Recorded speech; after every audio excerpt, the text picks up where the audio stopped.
There are shadows in Commorragh that belong to towers, slave pits, murder palaces, and the vast black underways where forgotten screams gather in architectural seams. There are shadows cast by the captured suns, by the blade spires of the archons, by the suspended bridges where assassins wait with splintered patience. Every citizen of the Dark City learns the language of such darkness. It conceals rivals. It shelters knives. It gives privacy to appetite.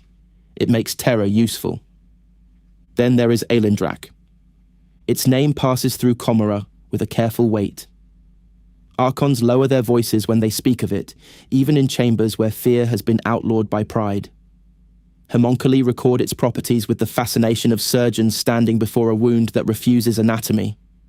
Kabbalite killers, born beneath poisoned suns and raised amid casual atrocity, treat its borders as an insult to their instincts. The witch cults know the lands that abut it, where bone heaps and trophies of slaughter lie arranged in obscene pageantry, yet even their artful hunger grows quieter near the deeper penumbra. Aelindrach is a realm of shadow joined to Commorragh, and every description of it arrives diminished. Words survive contact with ordinary darkness. They fail more quickly in that place. The dark there thickens. It listens. It gathers around movement with the patience of a thing that has learned the shape of prey. Those who pass near its edges speak of reflections that answer too slowly, of pools whose surfaces hold faces from unfamiliar angles, of mirrors that seem willing to bargain before they show the truth. The Mandrakes dwell there. That fact alone would make the realm infamous. Their skin drinks light. Their claws carry cold from places where flesh and soul lose their distinction. Their runes crawl across bodies like wounds remembering old alphabets. In the Dark City, where cruelty is a currency and survival a discipline, the Mandrakes remain a fear kept behind the teeth.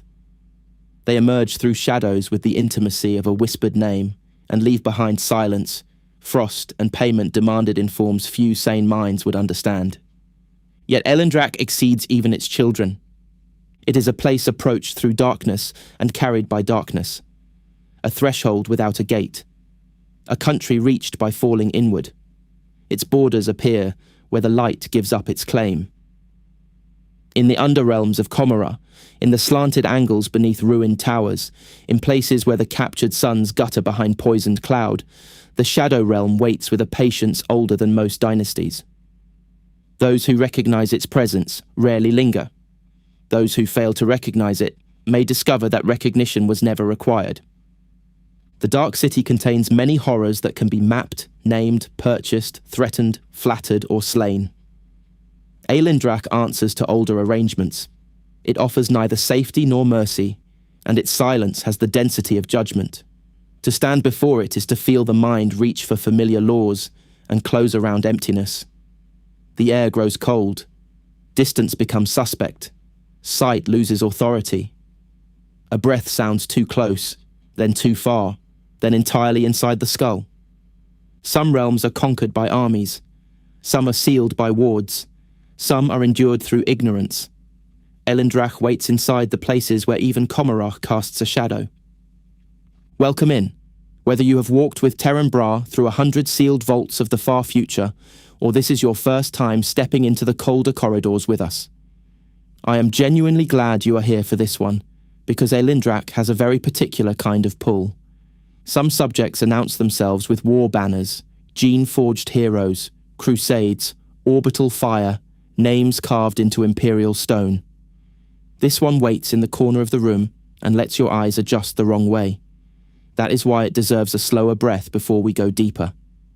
Settle in with the Terran community for a while, because the strange beauty of this topic lives in the pressure between what Commorragh thinks it controls and what the dark beneath it may already understand. Returning viewers already know the rhythm here. We take the lore seriously, we give the atmosphere room to breathe, and we let the horror reveal itself through consequence. For anyone new, you are very welcome among us. This is a good threshold to arrive at, because Aelindrach teaches the oldest lesson in the Dark City with exquisite cruelty. Confidence can carry a blade, yet ignorance often opens the door. Before we pass fully into that door, I would love for you to stay close to the channel by subscribing, And if this descent into the Shadow Realm is the kind of lore you want more of, leave a like, share it with someone who enjoys the darker corners of the setting, and place one thought in the comments. Would you bargain with the Mandrakes for survival if the price came from something more personal than flesh? That question has teeth, and I think the answers from the TB crowd will be far more interesting than any clean yes or refusal. Channel members, as always, get to step into these chambers early, which feels especially fitting here, as though some of you are already waiting ahead with a lamp that may or may not be trusted. I appreciate you being here. I appreciate the attention you bring to these deep dives, and with that shared breath taken, the shadows of Commorragh begin to close around the origin of the realm itself. Before Aelindrach had a name on frightened tongues, before Mandrake runes glimmered like frost-sick wounds in the darkness beneath the spires, there was Commorragh. Old, vast, cruel, and already practiced in the arts of survival. It rested deep within the webway, that immense labyrinth of impossible passages which the ancient Eldari used to cross the galaxy without surrendering themselves to the hungers of the warp. In the days before the Great Fall, Commorragh was a port city of hidden routes and private indulgences, a meeting place for those who preferred distance from law, restraint, and the judgment of their own kin. It was a city of doors.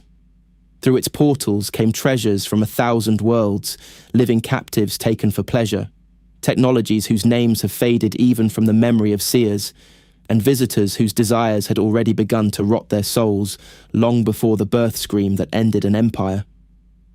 The old Eldari dominion had stretched across the stars with a brilliance that made lesser species seem temporary. Their worlds shone with impossible craft. Their minds touched dimensions as artisans touch metal. Their pleasures had the refinement of immortals and the intensity of gods. They had defeated mortality as a practical inconvenience, subdued the hardships that make younger races humble, and inherited an empire in which desire became a field of study, then a civic sacrament, then a contagion. What began as excess among the powerful spread across the foundations of their culture until the distinction between art, sensation, domination, and desecration grew thin. In hidden palaces, in private cults, in theatres of nerve and dream, the Eldari pursued the final refinements of experience. The galaxy did witness their corruption from the outside.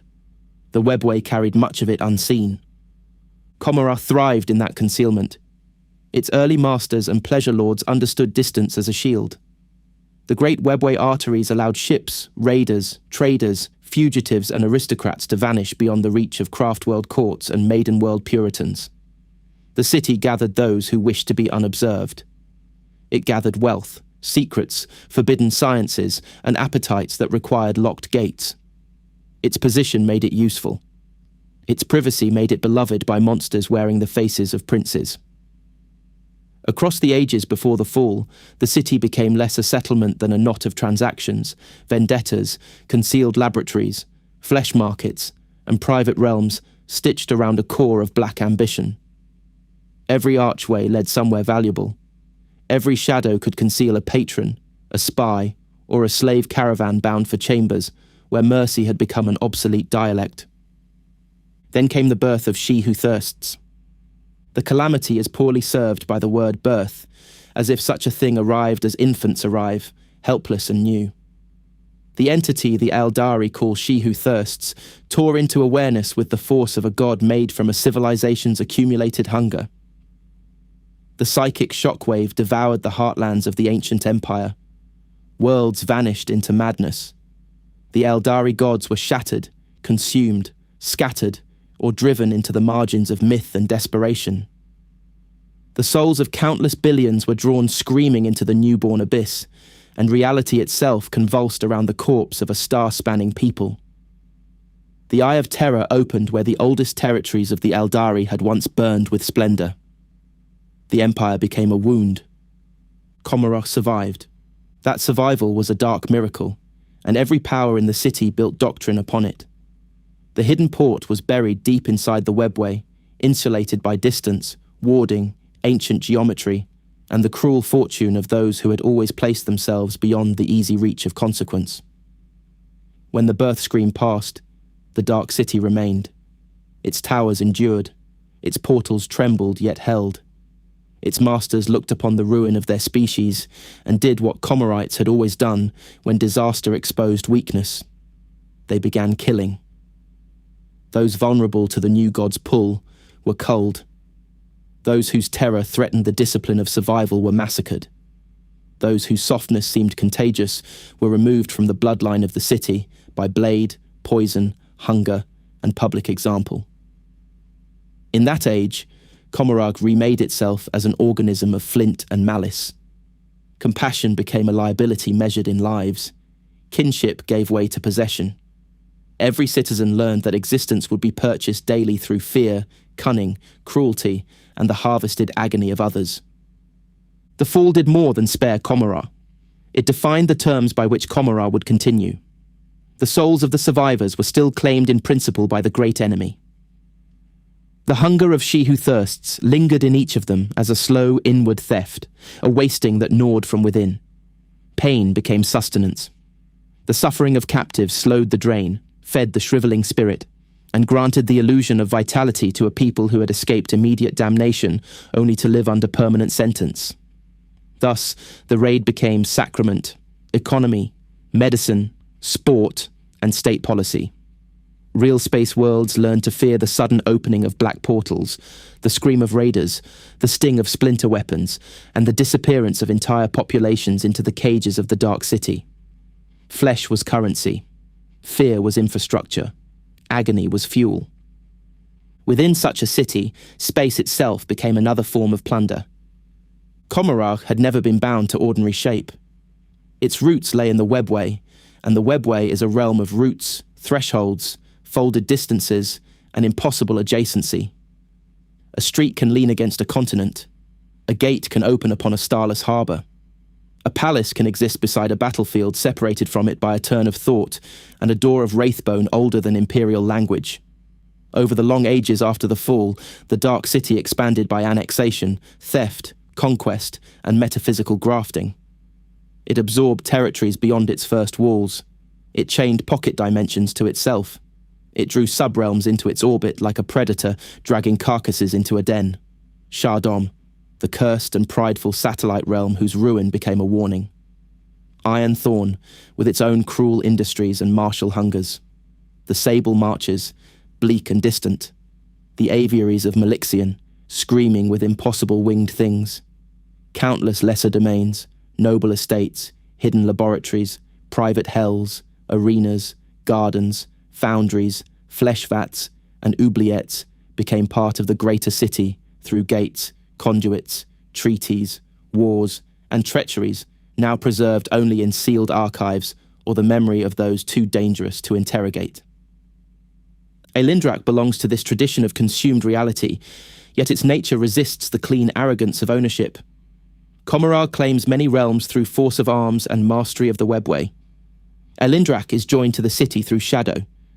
It is approached through the deepest darkness, through the places where light surrenders coherence and architecture begins to lose its confidence. In metaphysical registers maintained by cautious homunculi and half-mad cartographers, it is listed among the satellite realms, a sub-realm associated with the Dark City and reachable from within its bounds. Such records satisfy administrative vanity.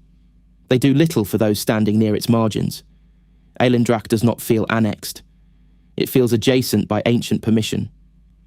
The first stable accounts of the Shadow Realm are difficult to date because those who entered it rarely returned with chronology intact.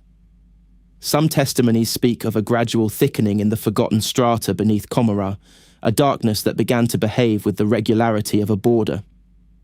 Others preserve older rumours, that Aelindrach had always touched the Dark City through collapsed or half-lost gateways, that its thresholds were once more formal, then shattered in wars whose participants have since been reduced to skulls, dust, or allegory, that the realm's boundaries had grown permeable across millennia, as Commorragh's hunger for added territories placed strain upon the fabric of its own stolen geographies. The oldest Mandrake chants, when translated through pain, trance, and unacceptable sacrifice, imply a connection deeper than conquest. They speak of a dark beneath dark, of kinship through absence, of a place that wears the shape of shadow because shadow is the closest language flesh can understand. The Dark City has always been skilled at lying to itself. Its archons call themselves rulers because armies obey them, because poisoners fear them, because contracts bend around their names. Yet their dominion depends upon the reliability of surfaces. Blades cut, portals open, slaves scream, rivals bleed. Fortresses stand until sufficient force topples them. Aelindrach undermines such assumptions at the root.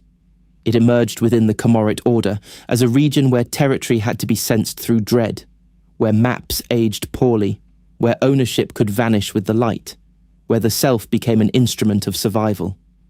This alone made the realm strategically important. A gate that requires no gate, a path through shadow, a border that may open behind a guarded throne or beneath a sealed prison.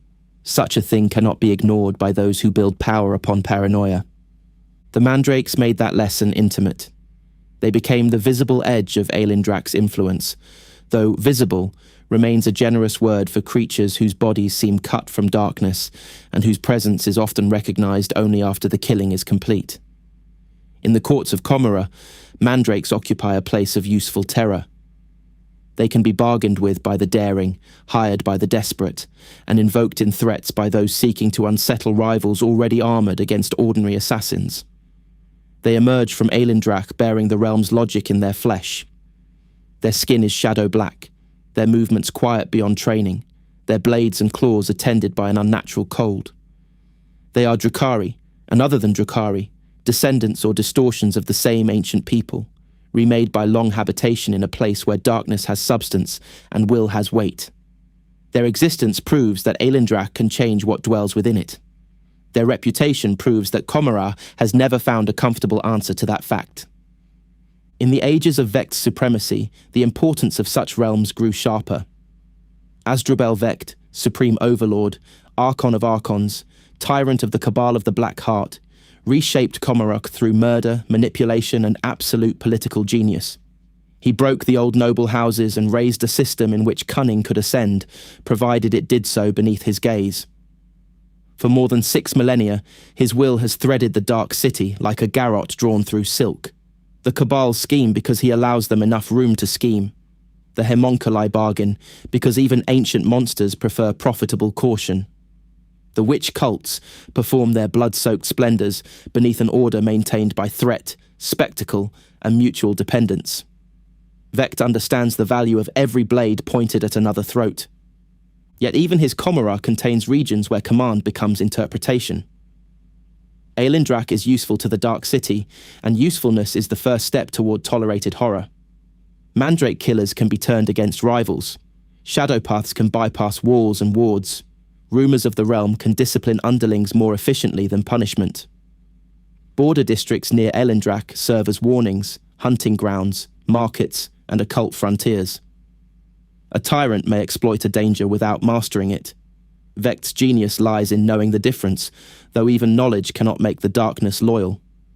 The origin of Aelindrach, then, cannot be reduced to a single founding, conquest, or decree. It arose from the same great conditions that created the Dark City's modern soul. The webway's impossible architecture, the Fall's metaphysical violence, Commorragh's survival through cruelty, and the long practice of attaching stolen realities to a city whose appetite exceeds sane geometry. Aelindrach is the shadow of that process given realm form. It is what happens when a civilization that survived damnation by becoming predatory discovers a darkness able to prey in turn. Its earliest boundaries were formed where Commorragh's expansion touched something that behaved like night with intention. Its later significance grew as mandrakes emerged. Bargains were struck, disappearances accumulated, and the Dark City learned that one of its attached domains could answer intrusion with laws of its own. The Fall gave Commorragh its hunger. The webway gave Commorragh its shape. The raids gave Commorragh its lifeblood.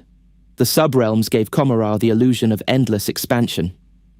Aelindrach gave Commorragh a border that could look back.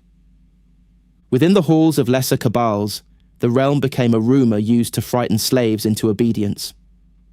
Within the sealed theatres of homunculi, it became a subject for anatomical curiosity and metaphysical speculation. Among archons, it became a resource approached through intermediaries and a threat discussed through proxies. Among the common denizens of the lower city, it became a rule of survival. Avoid the wrong darkness, distrust the cold patch beneath a broken arch, and flee from markings that shimmer only when seen from the edge of the eye. Every stratum of Commorragh created its own understanding, because every stratum had lost something to the shadows. The wider galaxy knows little of this. Imperial savants who survive contact with the Drukhari usually die before gaining knowledge of their internal geographies. Craftworld seers speak of Commorragh with sorrow, disgust, and ancestral dread, though even they tread carefully around the names of its deeper attached realms.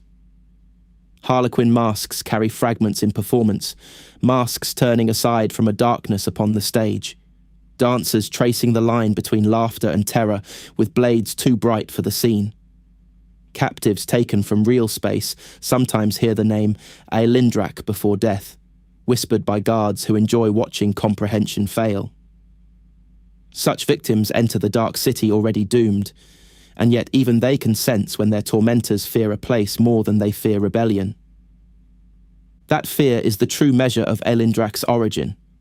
The Drukhari are connoisseurs of terror, and they rarely grant it reverence. They cultivate it in others. They refine it into art. They consume it as sustenance. In Aelindrach, fear returns to them wearing a familiar face. The realm belongs to the ecology of Commorragh, yet it also exposes the city's deepest vulnerability. The Dark City survived by turning predation into civilization. Aelindrach perfected predation as environment. The difference is enough to make an Archon pause before stepping into shade. There are records from border districts describing lamps that burned without illumination, corridors that elongated after a scream, and patrols whose members returned one by one over several days with frost in their veins and no memory of having left formation. There are inventories from noble armories listing payments made to Mandrake intermediaries in slaves, relics, sensory vessels, and stranger currencies scratched out by later hands. There are homunculus notes written in layered cipher, suggesting that matter within the Shadow Realm behaves according to conviction, appetite, and predatory hierarchy, as much as structure. There are Kabbalite oaths that include clauses about service near Aelindrach, written with unusually careful language. Every surviving fragment points toward the same conclusion. The origin of Aelindrach's power lies in the meeting of place and principle. It is a realm where darkness is geography, fear is weather, and survival begins as an assertion of the self against absorption. Commorragh's relationship with Aelindrach therefore began as contact and matured into dependence edged with dread. No empire of knives can ignore a road that opens through shadow. No tyrant can disregard assassins born from a realm that evades conventional walls.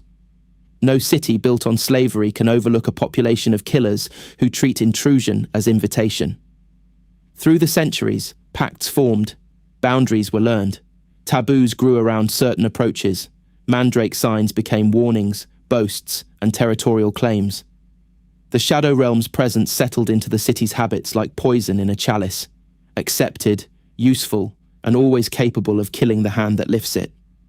The origin remains unfinished because Aelindrach itself refuses the neat closure of lesser histories. A fortress has a cornerstone. A cabal has a founding murder. A cult has its first champion. A coven its first masterwork of flesh. Aelindrach has thresholds, accretions, rumours, and the steady pressure of darkness against the architecture of the Dark City. It is older than many who claim knowledge of it. It may be younger than the shadow it inhabits. Its known history begins when Commorragh, swollen with stolen dimensions and sharpened by post-fall desperation, touched a realm whose nature could be entered only through the failure of light. From that contact came borderlands where ordinary law weakened. From those borderlands came the Mandrakes, or the Mandrakes returned from them changed beyond clean ancestry. From their emergence came bargains and murders. From the bargains came precedent. From precedent came a place inside Commorragh's power structure for something that could never be safely named as subject. Aelindrach became part of the Dark City in the way a blade becomes part of a wound. The two are joined by contact, consequence, and pain. So the Shadow Realm stands beneath the long catastrophe of the Eldari and within the living machinery of Commorragh. It is born from hidden roads, stolen realities, post-fall hunger, and the arrogance of a city that believed every darkness could be made profitable. Its existence is a quiet indictment written across the underrealms. Commorragh survived the birth of a god by becoming a predator, and in the deepest folds of its own shadow, it found a realm where predation had already learned to wait. Those who enter Aelindrach quickly learn that the first enemy is confidence. The warrior trusts distance because distance has carried him through battle. The assassin trusts sight because sight has guided the blade between armor plates and ribs. The homunculus trusts anatomy because every nerve has a use, every joint an argument, every organ a confession waiting beneath pressure. The Archon trusts command because 1,000 lesser beings have knelt when a finger moved. Aelindrach receives these certainties in silence and begins to dissolve them one by one. The Shadow Realm is reached through darkness, yet entrance alone teaches little. A threshold can be crossed by accident, by pursuit, by bargain, by flight, or by a guided descent through the places where Commorragh's lower arteries grow cold. One may pass from a travel tube, a ruined passage, a cellar beneath a pleasure den, or the angle beneath a broken arch into a blackness so complete that the eyes become useless ornaments. The first sensation is often falling. Some describe it as a plunge through layered silk. Others remember sheets of darkness brushing the skin with the soft insistence of cobwebs. Many recall the cold before anything else, a cold that touches the lungs, the thoughts, and the hidden fear of the soul. Falling in Aelindrach carries a meaning beyond downward motion. Direction loses its throne. Above and below become habits with no guarantee behind them. A body may descend through shadow and slow without surface, then settle upon something that has the yielding firmness of ground because the mind requires a place to stand. Panic is dangerous at that moment. A frightened mind seeks ordinary rules with such desperation that the realm may answer by giving it exactly the wrong kind of certainty. Depth without bottom, walls that recede, a path that becomes a throat, a black gulf opening where memory insists there was stone. The Shadow Realm rewards self-possession, because self-possession gives shape to the intruder. Terror makes the self porous. The senses do not vanish in Aelindrach. They mingle. Sight hears, sound outlines, touch remembers before contact. Breath becomes a measure of nearness. A voice may seem distant and intimate at once, echoing across a chamber while resting against the inside of the skull. The shape of a companion may appear first as a greyness in the dark, then as a cluster of pressures, then as a sketch of movement given temporary permission to be seen. One must learn to perceive without demanding the old order of perception. The eye ceases to rule alone. The ear becomes a lantern. The skin becomes an auger. Even thought casts a faint outline. This is why the unprepared suffer so quickly. A Kabbalite raised in the alleys of Low Commorragh may have nerves honed by ambush and treachery, yet he still expects a wall to remain a wall once found. Aelindrach offers a harsher education. Substance is a negotiation between will, perception, and the realm's own appetite. A surface may be passed through if the intruder believes it lacks authority. A path may resist like dense grain if the mind grants it weight. A body with shattered limbs may stand if its owner asserts locomotion with sufficient conviction. The flesh remains real because the self insists upon reality. The shadow presses back because it has its own claim. Will is therefore a survival organ. Within the Shadow Realm, existence is maintained through the assertion of being. I live. I breathe. I am real. I have weight enough to move. Such thoughts become more than comfort. They become anchors. A weak soul drifts. A divided mind frays. A creature that doubts its own solidity may find the darkness accepting the concession. The danger is subtler than simple death. Aelindrach can absorb. It can draw the unsteady into its layered blackness until identity thins, direction disappears, and the intruder becomes another small coldness in the dark. This fate leaves few remains for the homunculi and fewer stories for the archons. The mandrakes endure because they belong to this grammar. Their bodies have learned the flexion of shadow. Their movements carry the certainty of creatures that know how to be present and absent with equal conviction. They treat darkness as passage, armor, mantle, and hunting ground. A mandrake does not grope through Aelindrach like an intruder. He travels through a medium that has accepted his shape.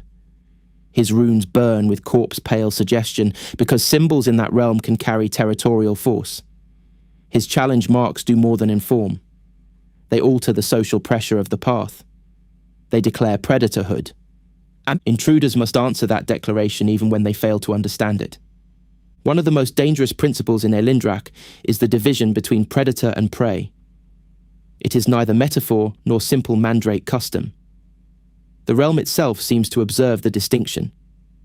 A being that enters hesitantly, hiding only to avoid notice, may attract pursuit from things that respond to weakness the way sharks respond to blood.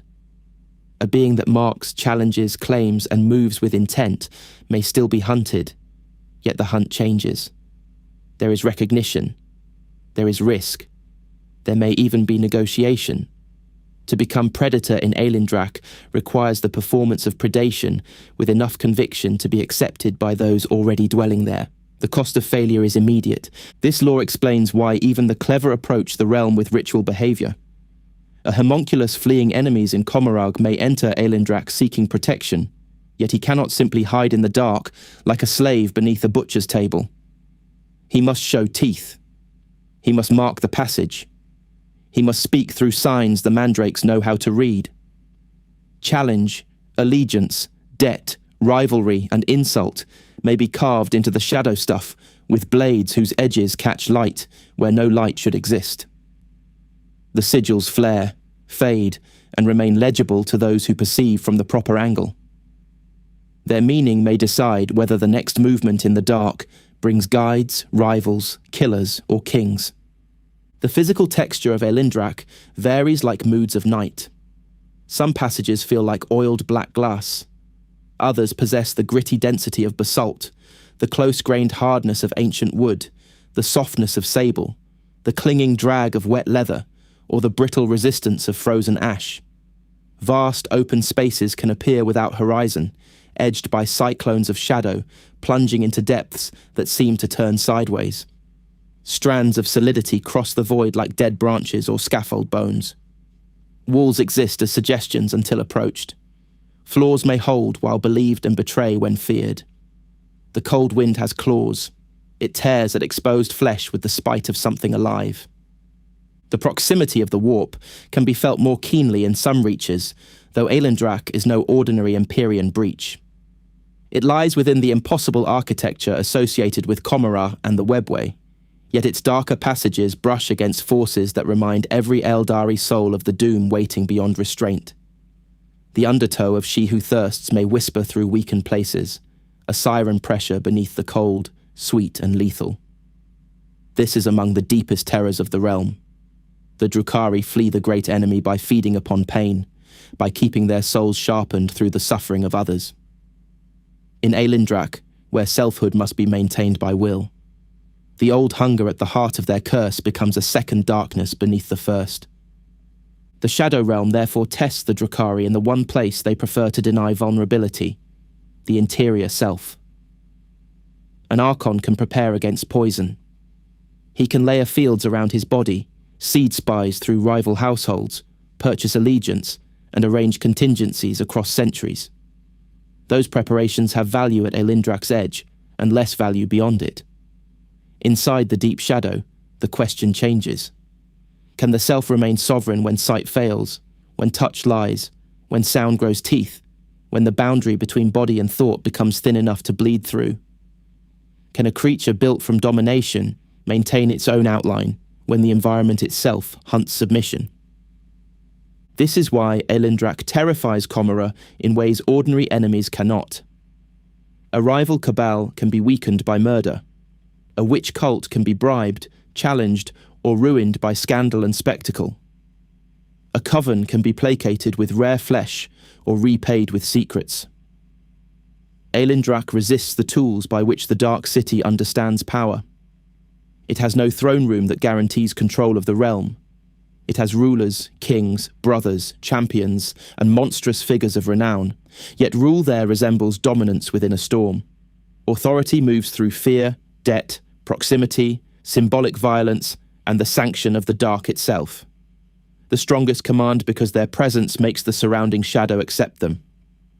The common Commorragh understanding of Aelindrach is full of simplifications, as common understandings must be in a city where most citizens are too busy avoiding knives to study metaphysics.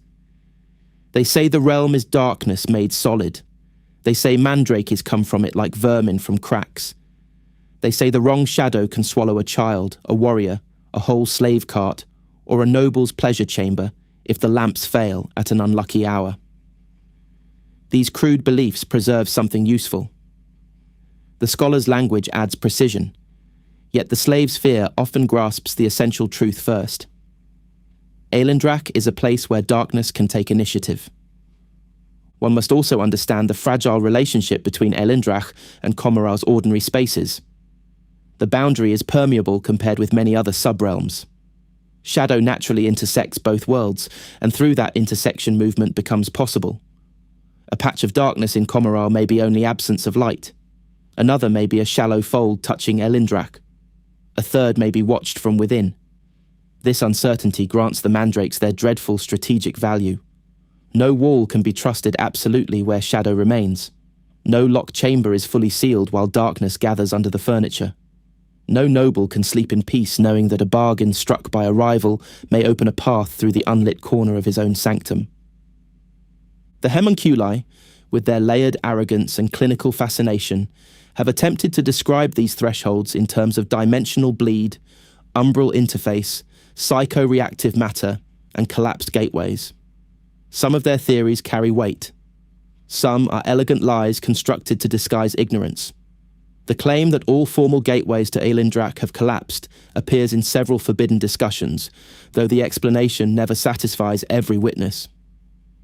The realm's borders behave with too much personality for a simple ruin of infrastructure. It may be that the gateways fell because the Shadow Realm preferred less formal intercourse with the city. It may be that Commorragh's own expansion cracked the boundary. It may be that Aelindrach was always closest where the Dark City believed itself hidden. The difference matters to scholars. To survivors, the practical rule is simpler. Light helps until it fails. Companions help until the realm separates their senses. Courage helps until courage becomes noise. Knowledge helps until old knowledge prevents new perception. The surest defense is disciplined will join to humility before the dark. Such humility comes poorly to the Drukhari. Their civilization has refined arrogance into armor. Aelindrach knows how to reach beneath it. Even communication changes within the realm. Speech can shape surroundings, drawing detail from the dark the way a blade draws blood. Whispering may preserve ambiguity. Sudden cries may flare across passages, coating walls with the speaker's fear. Silence can conceal, yet silence also permits the realm to fill the absence with its own suggestions. Mandrake markings answer this problem by creating a language that belongs to Aelindrach's visual and sensory conditions. Seen directly, such marks may fade. Seen from the edge of perception, they ignite with pale fire. Their legibility depends upon the same altered relationship to sense that governs survival. Only those willing to perceive slantwise can read the politics of the dark. There are creatures there beyond mandrakes. Some are vermin by the standards of that realm, little winged or crawling presences flickering through deeper tracts of shade. Others carry names only the mandrakes speak, and some lack names because naming them would imply a stable relationship. Movement glimpsed at the far edge of perception may be a beast, a scout, a memory cast loose, or a test. Aelindrach teaches caution through abundance. The unknown is never empty. Every dark gap may conceal a witness. Every witness may carry the news of intrusion to a hunting pack, a prince, a king, or something older than courtly titles. The altered laws of Aelindrach also reshape time. Few testimonies agree on duration. A brief passage in Commorragh may stretch into an ordeal of freezing hours. A long wandering may return the traveller almost immediately, if return occurs at all. The mind marks time through exertion, breath, fear, and the recurrence of signs. When those markers become unreliable, time becomes another shadow among shadows. This has made Aelindrach valuable for fugitives and unbearable for military planners. A cabal can time an assault through a portal. It cannot easily coordinate with warriors whose route passes through a realm where distance and sequence are subject to conditions beyond command. For this reason, Aelindrach is both route and risk.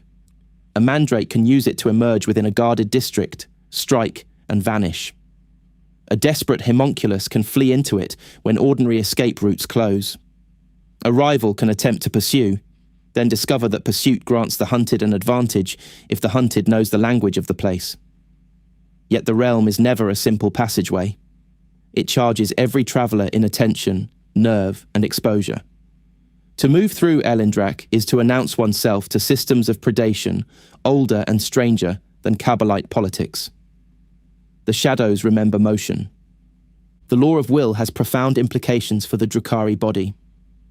Their flesh, already subject to alteration by pain, rejuvenation, grafting, and the arts of the homunculi, enters a realm where bodily limitation may be challenged by psychic assertion or metaphysical self-definition. This does not grant crude omnipotence. A fool who believes himself invulnerable may still be opened from throat to pelvis by a mandrake blade.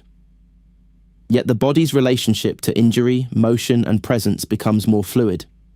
A shattered limb may obey a mind strong enough to impose function. A weak mind inside an intact body may stumble, sink, or come apart under pressure. Flesh follows command where the realm allows, and the realm respects command only when it smells strength. This dynamic makes Aelindrach especially suited to beings who have crossed the borders of ordinary form.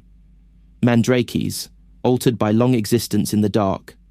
Homunculi, whose identities often ride above any single body. Ancient predators whose self-conception has been reinforced through millennia of violence. Such creatures carry internal authority. They do not ask the realm whether they may stand. They stand, and the shadow decides whether challenging them is worth the cost.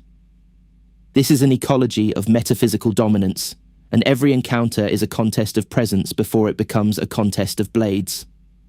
The origin of these laws remains beyond certain record. Some claim Aelindrach's shadow stuff is a distortion of webway matter, corrupted by proximity to Commorragh's psychic wounds. Others speak of a parasitic dimension that learned from the fears of those entering it.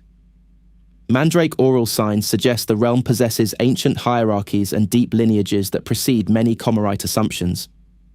Homunculi posit interfaces, collapse portals, psychoreactive strata, and dimensional osmosis. Archons prefer explanations they can use. The realm itself offers no confession. It continues to behave according to patterns that reward predation, punish weakness, and make identity the first battlefield. The most unsettling possibility is that Aelindrach did not become this way through accident. Its laws may reflect a coherent nature. Darkness within it may serve as medium, because darkness permits ambiguity. Ambiguity permits contest. Contest reveals predator and prey. Predator and prey form the root distinction upon which the realm's societies, movements, and bargains depend. In such a model, Aelindrach is not a broken place. It is a successful one. It functions beautifully for those shaped to its demands. The horror belongs to intruders expecting mercy from laws that were never written for them. To the Drukhari, this creates a mirror sharpened beyond comfort. Commorragh also sorts all beings into predators and prey. It also rewards will, cunning, and the ability to impose one's identity upon others. It also treats weakness as an invitation. Yet Commorragh maintains theatres of civility around these truths. Courts, titles, contracts, arena codes, cabal hierarchies, markets, rituals, and carefully arranged cruelties. Aelindrach strips the principle clean. There, the distinction is immediate. The realm asks every intruder what they are. A delayed answer becomes an answer in itself.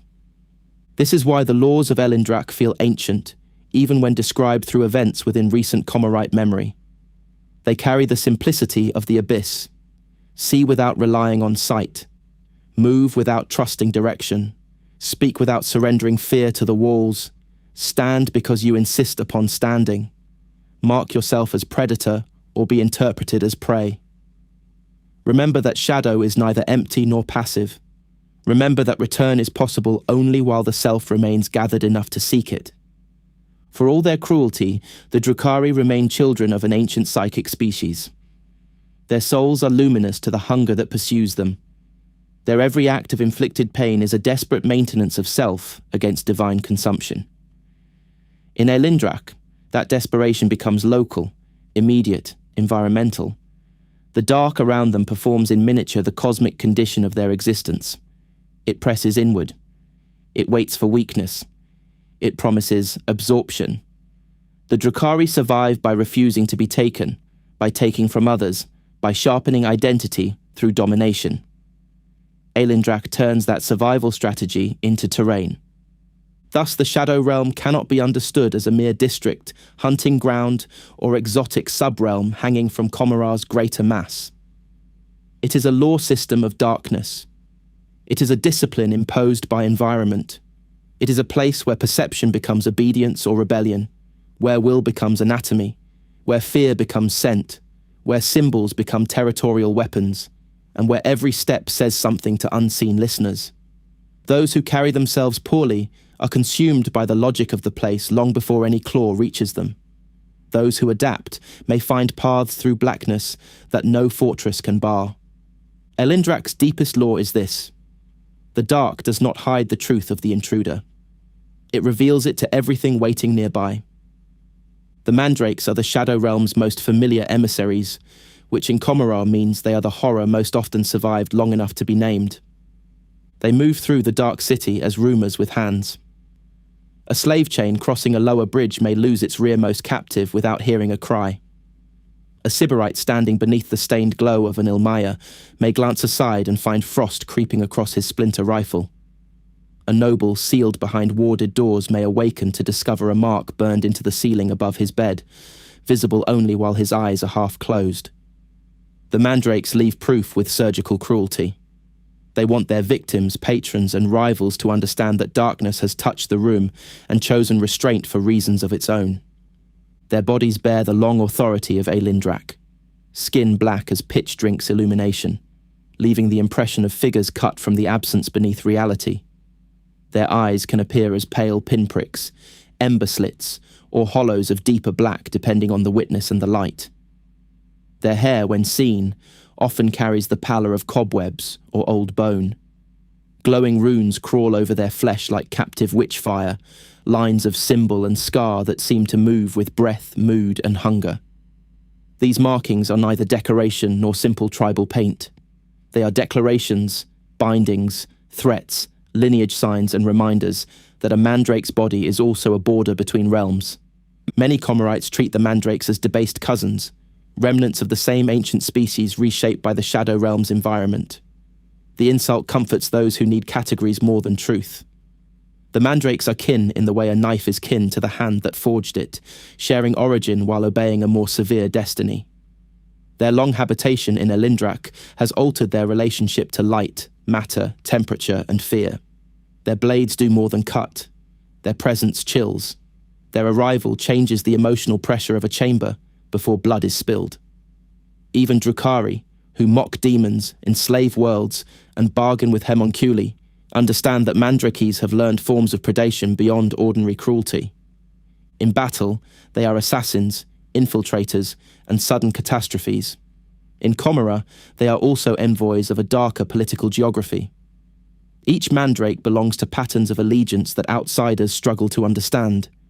Hunting packs, kin groups, territorial broods, shadow courts, and bonds sealed by debts whose currencies may include flesh, memories, names, skulls, or acts of symbolic murder. They travel through Aelindrach by marks and challenges. Their signs appear on the ground, walls, and unseen surfaces of the Shadow Realm as angular scratches that blaze only when perceived obliquely. A direct stare can lose them. A sidelong glance can awaken them. That alone teaches the necessary discipline. In Aelindrach, power often becomes legible only to those who abandon the arrogance of frontal sight. The signs carry social force. A mark can boast of a kill. Another can warn intruders from a claimed passage. Another can mock a rival hunting pack by naming prey taken within its reach. Another can declare that a debt is still unpaid. Others invite combat, parley, ambush, or tribute. To the untrained eye, these scratches resemble crude runes left by vermin with knives. To the Mandrakes, they are a living map of insult, history, hunger, and permission. To misread them is to step into a conversation at the exact moment violence becomes grammar. Aelindrach's politics begin with the predator's right. Every entrant must be interpreted. The realm, its creatures, and its societies all demand a classification. The fearful intruder who hides without claim becomes meat. The arrogant intruder who claims without weight becomes sport. The clever intruder who marks, speaks, pays, challenges, or invokes debt may receive the more dangerous gift of recognition. Recognition allows negotiation, and negotiation in Aelindrach is simply predation conducted with patience. Among mandrakes, to be predator means more than possessing strength. It means carrying intent visibly enough that the dark acknowledges it. This principle shapes every bargain. Archons hire mandrakes because even the most labyrinthine fortresses contain shadows, and every shadow is a possible accusation against security. A rival can armor his doors, poison his servants, replace his sleeping chamber each cycle, and fill his ceilings with razor drones. A mandrake contract can still turn the forgotten angle behind his throne into an entrance. Such services command strange payment. Slaves may suffice for lesser killers. For deeper things, patrons bring relics taken from lightless vaults, sensory engines containing preserved screams, enemy heirs, portions of personal history, fragments of true names, or captives whose terror has been refined through long anticipation. A mandrake may accept, refuse, or alter the bargain by taking something the patron never meant to offer. This uncertainty is why Archons rarely feel clean triumph after employing them. A mandrake assassin can solve a problem while creating a silence around the patron's own future. In Commorragh, every hired blade can be bought twice. With mandrakes, the second purchase may come from a rival, from a shadow king, from an old obligation, or from the realm's appetite itself. Their loyalty operates through forms alien to Kabbalite contract law. They respect debts, fear, strength, lineage, omen, and the authority of successful killing. A parchment sealed in poison means little beside a mark carved correctly into shadow. Among the mandrakes themselves, hierarchy is difficult to translate into Commorrite terms. Outsiders speak of clans because the word is convenient. Others speak of hunting packs because it captures their movement and hunger. There are leaders, champions, elders, and sovereign figures whose presence bends the lesser dark around them. Yet rulership within Aelindrach lacks the fixed magnificence loved by Archons. A throne in High Commorragh is a symbol backed by armies, galleries, retainers, arsenals, slaves, poisoners, and the expectation that any challenge will be answered publicly. In Aelindrach, a ruler's authority may be felt before it is seen. The path grows colder, lesser creatures withdraw. Marks cease their boasting and become careful. A voice travels without echo. That is how a court announces itself in darkness. The Shadow Kings are named in whispers that rarely agree. Kheradruakh is among the most feared, a ruler whose name carries the weight of old bargains and violent debt. His brother, sprung from the same source in ancient darkness, stands as a counterforce and enemy in many accounts, a rival power whose notice can turn safe passage into execution. To invoke one in the hearing of the other is to write oneself into a feud with no clean map. Belathonis, in his flight through Aelindrach, understood this enough to carve a sign that called toward one brother, while risking the wrath of the other. That gesture reveals the essence of survival in the Shadow Realm. Safety is never found. It is provoked from one danger by placing oneself under the shadow of another. The brothers matter because they show that Aelindrach has politics deeper than opportunistic murder. There are histories there. There are rivalries with remembered beginnings, debts that survive changes of flesh, and sovereign grudges whose consequences reach into Commorragh. The mandrakes are often imagined as lone killers emerging from darkness, yet their world contains structures of power as intricate as any Cabal court, expressed through signs, hunts, territorial passage, ritual challenge, and old violence. A mandrake killing in Commorragh may be the visible tip of a deeper event inside Aelindrach. A debt settled, a taunt answered, a ruler's influence extended, a rival's border tested through blood spilled far beyond the shadow realm. Kheradruakh the Decapitator stands apart even among such powers. The name means he who hunts heads, and the title has followed him across ages of murder. He is revered and feared as a dark legend among mandrakes, a patron saint of silent killing whose motives are understood by almost nobody outside the private geometry of his obsession. He serves no archon. He shows no ordinary loyalty to cabal, cult, or coven.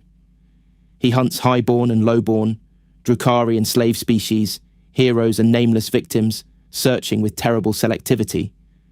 Most kills are discarded as unworthy. A rare few are preserved, their severed heads taken into a sanctum whose purpose touches the architecture of reality itself. The existence of figures like Kheradruakh changes the meaning of Mandrake society. It cannot be dismissed as feral or merely tribal. A culture that produces such a being, or allows such a being to become sacred within it, possesses ritual memory. The skull matters. The perfect victim matters. The placement of the dead matters. Silence, angle, shadow, and collection become liturgy. Kheradruakh's murder is never simple appetite, it is curation. The severed head becomes a component in an unknown design, and through that design the politics of Aelindrach approach sorcery, metaphysics, and prophecy without taking on the comforting shape of any one of them. The Predator's rite binds all of this together. Mandrake packs, shadow kings, hired assassins, border signs, and legendary murderers all operate within a world where being seen as prey invites consumption. This does not make Aelindrach mindlessly brutal. Mindless brutality belongs to simpler beasts. Aelindrach is exquisitely discriminating. It distinguishes fear from respect, challenge from foolishness, debt from weakness, authority from costume. It allows bargains because bargains create future hunts. It permits passage because passage carries news. It answers strength because strength creates more interesting violence. In Commorragh, such ideas are understood with a mixture of attraction and dread. The Drukhari admire any system that honours predation. They built their civilization upon that principle. Yet Aelindrach removes the ornamentation they prefer. Archons clothe predation in titles, courts, feasts, vendettas, patronage, and elaborate masks of etiquette. Witch cults transform predation into performance, measuring perfection through movement and applause. Homunculi render predation into craft, writing pain across flesh with the patience of artists. Mandrakes carry predation as environment. Their culture does not need spectacle to justify itself. The dark is already watching. This makes them uniquely unnerving to the citizens of the Dark City. A mandrake does not crave the admiration of an arena crowd. A mandrake may ignore a noble's lineage unless that lineage carries relevant debt or insult. A mandrake may accept a bargain from a creature of lower station if the payment has the proper savour. Such behaviour violates Commorragh's preferred illusions of hierarchy. It suggests a parallel order beneath the visible one, an umbral aristocracy whose criteria owe little to the politics of the spires. An archon can command legions and still become prey if he enters the wrong darkness poorly. The border districts reveal this parallel order most clearly. Near Aelindrach, ordinary Commorrite confidence phrase. Lamps are kept burning with obsessive maintenance. Slave pens are positioned away from deep alcoves. Guards glance at corners with the expression of men trying to remember which fears are profitable and which are simply sensible. Marks left by mandrakes are never scrubbed away casually. Removing a sign can itself become an answer, and answering a mandrake message without understanding it is a form of suicide. Some districts pay tribute through intermediaries. Others maintain taboos around routes that appear empty on every official map. A few foolish rulers attempt purges and discover that fire illuminates only the first layer of the dark. The mandrakes also serve as a living reminder that Aelindrach transforms community. Their hunting packs are bound by shared darkness, shared symbols, shared predatory reputation, and the recognition of powers above them. They are Drukhari freed from many Commorragh dependencies and bound to harsher ones. They do not rely upon the same social machinery of slave markets, arena acclaim, cabal advancement, or homunculus patronage, though they may interact with all of them when useful. Their economy runs through fear, debt, flesh, omen, and shadow access. Their territory expands through presence. Their memory is carved where the untrained cannot read. Such a society is difficult for outsiders to infiltrate. Spies trained in the courts of Commorragh excel at mimicry, seduction, poison, false allegiance, and blackmail. These arts lose reliability in Aelindrach because the realm reads posture as deeply as words. A spy can wear a stolen mark, yet the darkness may fail to accept the lie. A would-be assassin can imitate the angle of a challenge, yet the watching pack may smell the difference between learned gesture and lived authority. The Mandrakes have survived alongside the most treacherous city in existence because their own structures are secured by laws Commorragh struggles to counterfeit. The Predator's right also governs outsiders who seek refuge. The desperate often make the mistake of assuming danger can be escaped by entering a greater danger. Aelindrach punishes that arithmetic. A fugitive fleeing Vect's agents, Cabalite rivals, or homunculus engines may reach the shadows and discover that his previous pursuers were understandable. In Aelindrach, refuge must be won through relationship. A debt to a Shadow King, a bargain with a pack, a sign carved in the correct place, a display of violence that earns notice without provoking annihilation. Merely being hunted grants no sanctuary. The realm prefers prey already warmed by fear. There is a cruel elegance in this. Aelindrach is terrifying because it is coherent. It has patterns, yet those patterns answer to assumptions most outsiders find lethal. Predation is not chaos there. It is order. The Mandrakes do not simply lurk because lurking is frightening. They inhabit concealment as a social and metaphysical condition. Their rulers do not merely command through strength. They radiate successful survival within a realm that rejects weakness. Their signs do not merely communicate. They structure passage, rank, and risk. Every aspect of their existence arises from the same root. Darkness has become a civilization. This civilization touches Commorragh in countless small wounds.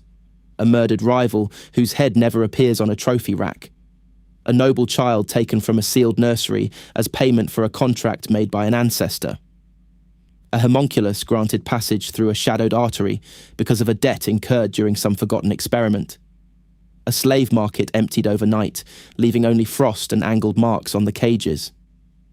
A Cabalite patrol returning from a border district with one warrior too many, until the extra figure smiles in the dark and the lights fail. These events accumulate into policy. Fear becomes a boundary marker. Silence becomes a treaty. The Mandrakes understand the value of that fear. They cultivate mystery because mystery gives reach to every claw. Yet they are more than the stories told by their victims.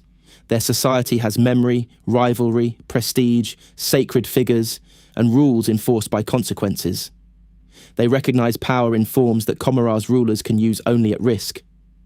An Archon may hire a Mandrake, yet the act brings him into a web whose strands disappear into Aelindrach. A homunculus may bargain with a Shadow King, yet debt in that realm can survive the replacement of bodies. A Cabal may claim a border district, yet the Mandrake marks on its walls may speak of older ownership. To call Aelindrach anarchic captures its refusal of ordinary governance. It misses the more important truth. The Shadow Realm possesses an order of predatory recognition. Kings exist because enough darkness gathers around them. Packs exist because shared hunger becomes lineage. Marks exist because violence requires memory. Bargains exist because a delayed killing may be more valuable than an immediate one. Kheradruakh exists because murder, collected with sufficient patience, can become metaphysical architecture. Every part of the realm teaches that shadow is no absence. It is a medium of relation.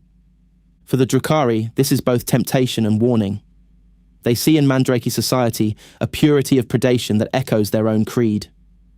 They also see a future stripped of all luxury, vanity, and courtly deception. Only hunger, fear, sign, debt, and the cold authority of those who can remain themselves in the deepest dark. Some archons admire this until they imagine living under it. Some homunculi study it until their instruments fail. Some warriors mock it until the lamps around them begin to dim. The predator's rite is the key. Enter with tribute, debt, challenge, or overwhelming presence. Enter with a guide who has reason to value your continued shape.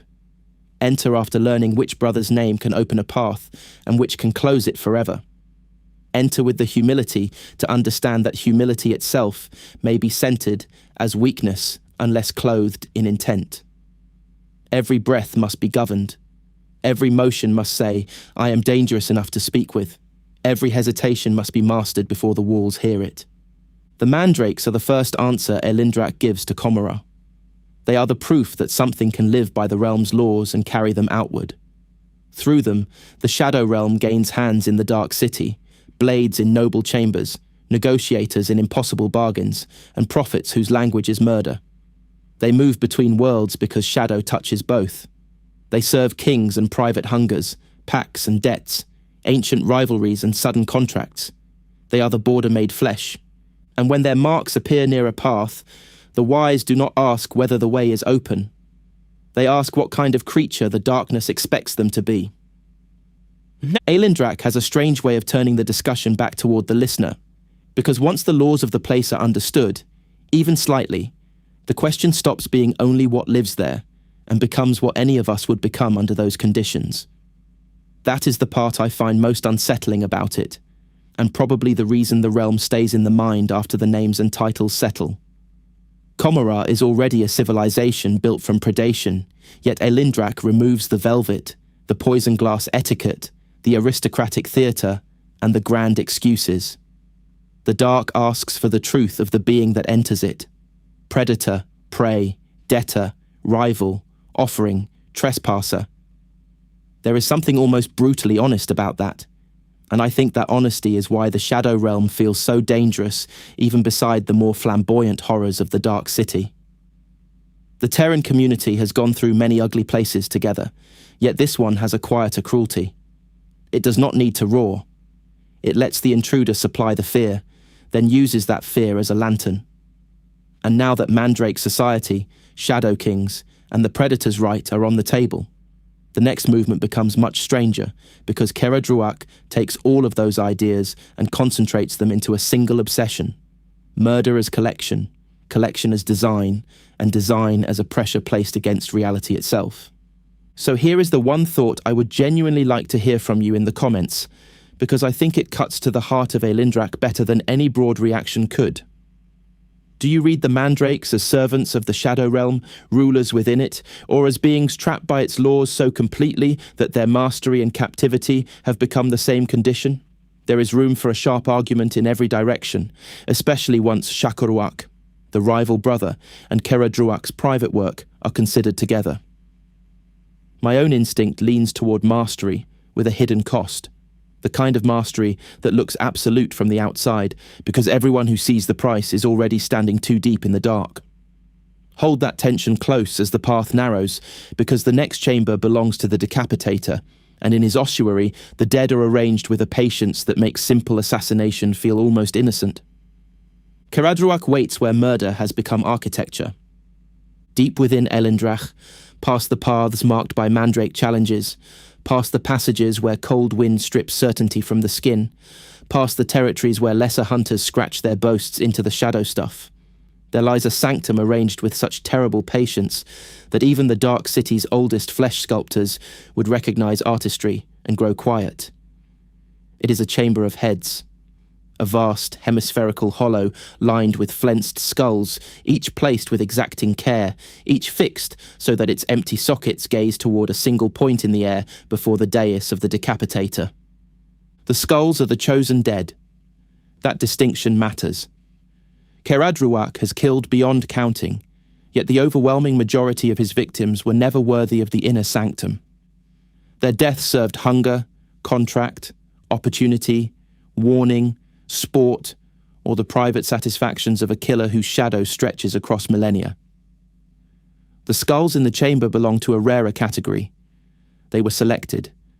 Their proportions, histories, psychic echoes, stations, wounds, fears, or some hidden quality known only to Kheradruakh made them fit for the design. They are trophies, components, witnesses, and tools. Their hollow gaze is arranged with the discipline of a ritual engine. Kheradruakh himself is an old terror even among Mandrakes.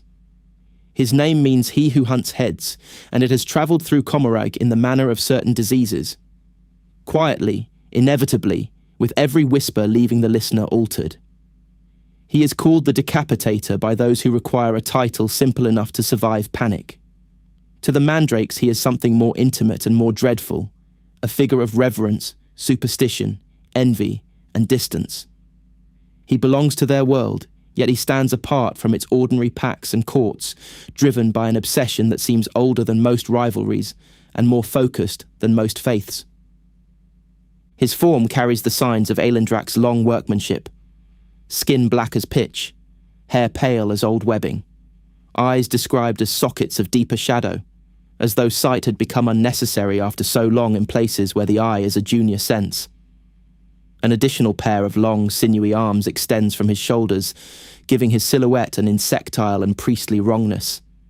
In those hands rests a straight, sharp sword of dark metal, a weapon that seems less held than attended. Every detail of him suggests a being refined by the same law that rules his realm, become predator so completely that the dark accepts the shape. Kheradruakh serves no Archon. This fact alone has spared many proud fools from misunderstanding him, though many others have died after believing they could purchase his purpose. Archons command through force, blackmail, terror, wealth, and dependence. Kheradruakh moves according to a design beyond their ledgers. He may kill a low-born wretch in a drainage vault, or a noble whose lineage reaches back to the pre-fall indulgences of the old empire. He may pass through real space to take the head of a warrior king, an imperial saint, a craft world champion, a pirate prince, or a nameless figure whose skull somehow carries the needed resonance. Rank can attract him. Perfection can attract him. Hidden significance can attract him. Mere power gives no guarantee. His hunting exposes the difference between assassination and consecration. The common killer removes a target. The skilled killer sends a message. The Archon's killer reshapes a political equation. Kheradruakh collects the conditions of an unknown completion. Each chosen skull is more than evidence of death. It preserves an echo of its former occupant, a soul fragment caught and pinned in place. Such fragments are faint compared with whole souls, yet in sufficient number, arranged by an intelligence patient enough to measure meaning across ages, even remnants can exert pressure. The dead in the ossuary continue to perform. The chamber's design centers their gaze. Empty sockets focus upon one point in space. Many who know fragments of the tale believe this collective regard is meant to wear a hole in reality. The explanation sounds absurd until one remembers where the chamber lies. In Aelindrach, perception is force. Symbols shape passage. Will gives solidity. Fear carries scent.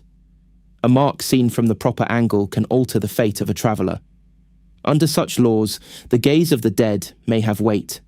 1,000 skulls, 10,000, each bearing a pinned echo, each aligned by Kheradruakh's occult geometry, could become a slow drill against creation's surface. This is the horror of the ossuary. It does not depend upon rage. It depends upon patience. Rage burns loudly and spends itself. Patience waits through dynasties. The Decapitator has laboured across long millennia, adding one skull, then another, rejecting countless deaths because they failed the standard.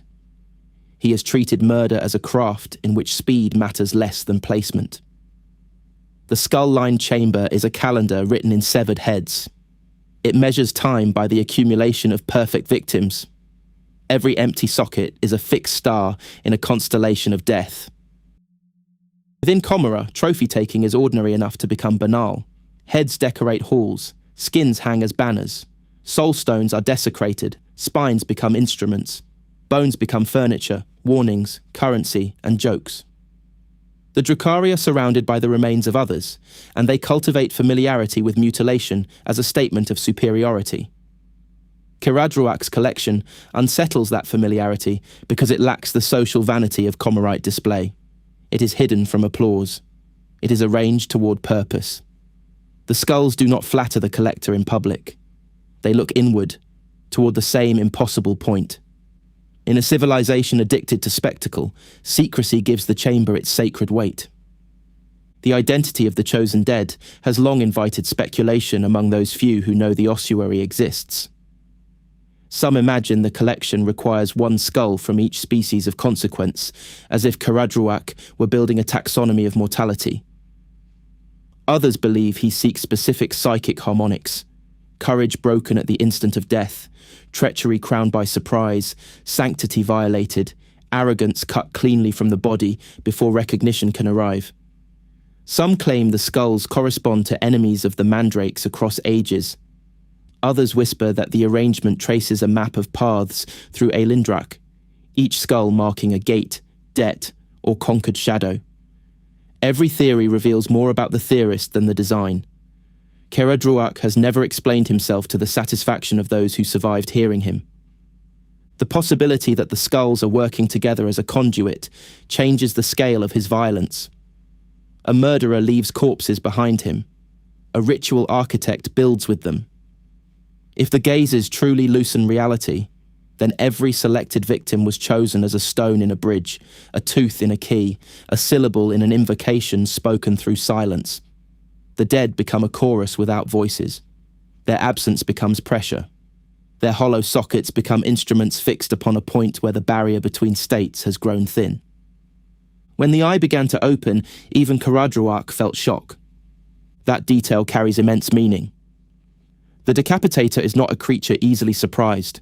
His patience has endured through the long churn of Commorragh's politics, through Vect's ascendance, through the fall of houses, through the Dysjunction's convulsions, through countless raids, betrayals, and private wars. He has hunted across realities and returned to his sanctum with the chosen dead. For such a being to gaze upon the culmination of his work and register incredulity means the event violated his design's expected rhythm. The conduit formed too soon. The collection remained incomplete. The eye opened before the final arrangement had been achieved. Premature success is one of the most dangerous forms of failure. A ritual completed ahead of its necessary conditions may function in distorted fashion. A gate opened before its anchors are set may lead where its maker never intended. A wound in reality created before the flesh around it is prepared may bleed in both directions. Kheradruakh's ossuary, built across ages for a purpose known only to him, suddenly answered to pressures beyond his planned sequence. The skulls had done enough. The point in space had yielded. Something had begun to look back. The word "I" carries symbolic danger within Aelindrach. Sight in that realm is never simple. To see is to touch. To be seen is to be interpreted. A gaze can establish relation, dominance, hunger, recognition, debt, or claim. An eye opening at the center of Kheradruakh's skull array suggests more than a hole. It suggests attention. It suggests a threshold shaped by the act of looking and being looked through. The dead gaze inward. Reality thins. A conduit forms. Beyond it may lie a deeper layer of Aelindrach, a shadow beneath the shadow, a locked route, a power, a presence, or an intended destination whose nature has never entered Commorragh record cleanly enough to survive transcription. Some Mandrake whispers speak of darker regions beyond the known shadow realm, places where the categories of king, hunter, prey, and realm begin to fail. Such accounts arrive wrapped in gesture, taboo, and mutilated metaphor. The shadow realm known to Commorragh may be only a borderland, a habitable skin where mandrakes, intruders, and fugitives still possess enough selfhood to move.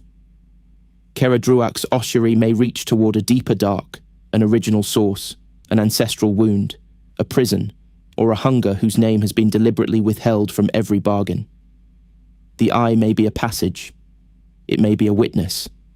It may be a mouth using vision as its first act of feeding. The Dysjunction provides another layer of dread. When Commorragh suffers such a convulsion, its reality sheath thins. Portals misalign. Demonic entities press inward. Captured suns flare and strain against their bindings. Districts burn, drown, mutate, and vanish. In such moments, the Dark City's structure trembles through every attached realm. Aelindrach's boundaries can widen under that pressure, consuming portions of Commorragh, drawing familiar passages into shadow, unshackling zones that had once been contained. The opening in Kheradruakh's sanctum may have been hastened by this wider crisis. The skulls were aligned, the realm was disturbed, the city's metaphysical wounds rang like struck metal. The eye opened early because the universe around it had begun to tear. This would make Kheradruakh's work both cause and consequence. His patient murders weakened one point in reality over centuries. The Dysjunction struck Commorragh and strained every connected subrealm. Aelindrach expanded. The prepared point yielded. The design advanced without permission from its maker. In the Dark City, such intersections of ambition and catastrophe are common enough to form a pattern. The proud build weapons across centuries, then discover that the galaxy has its own timing. Kheradruakh, for all his terrible discipline, may have joined the ranks of those whose genius opened a door before they stood ready to command what entered. Yet it would be foolish to imagine him powerless before his own creation. The Decapitator is a being of Aelindrach, shaped by predatory recognition and ritual certainty. His shock does not equal defeat. It may sharpen him. It may accelerate the hunt for the remaining perfect heads. It may alter the terms of Mandrake politics, drawing kings, brothers, pacts, rivals, and debt holders toward the question of what has opened in the sanctum. A completed design can change a realm. An incomplete design beginning to function may change it violently. The skulls themselves deserve closer attention. Each contains a pinned echo. The existence of such fragments is abhorrent even by Commorragh measures, because it denies the dead the final privacy of dissolution. The Drukhari trap souls for nourishment, torment, and protection against she who thirsts. Spirit traps and soul technologies can capture essences for consumption or use. Homunculi can preserve consciousness in grotesque forms, migrate identity, restore bodies from fragments, and turn memory into material. Kheradruakh's skulls participate in this broader tradition of post-mortal exploitation, yet their arrangement implies a distinct metaphysical discipline. The soul fragment remains anchored to bone, directed through gaze, and integrated into a collective working. It is neither simple feeding nor ordinary imprisonment. It is alignment. Alignment is everything in the ossuary. The hemisphere, the sockets, the focal point, the dais, the placement of each chosen head. These are not incidental. Aelindrach's laws grant power to angle, attention, and perception. The chamber concentrates those principles. It is a machine built from death, geometry, and sight. If Commorragh's captured suns illuminate the city through enslaved stellar force, Kheradruakh's chamber illuminates an unknown threshold through enslaved remnants of perception. It is an Ilmaya of the dead, a cold star made from hollow eyes. That comparison reveals the terrible symmetry between Commorragh and Aelindrach. The Dark City chains suns to light its spires. The Decapitator chains gazes to open his dark. Commorragh raids worlds to feed its soul hunger. Kheradruakh hunts across worlds to feed his design. Vect rules through a web of dependencies whose strands vanish into every cabal and court. Kheradruakh rules nothing in the conventional sense, yet each skull in his chamber depends upon him for position, purpose, and continued violation. Both tyrannies are architectural. One builds a city from fear. The other builds a threshold from heads. The victims, if any part of them remains aware, are condemned to a final labour. Their eyes are gone, yet their sockets look. Their flesh is stripped, yet their echoes persist. Their individuality is reduced to function within the pattern. Some may have been heroes in their own civilizations. Some may have been monsters.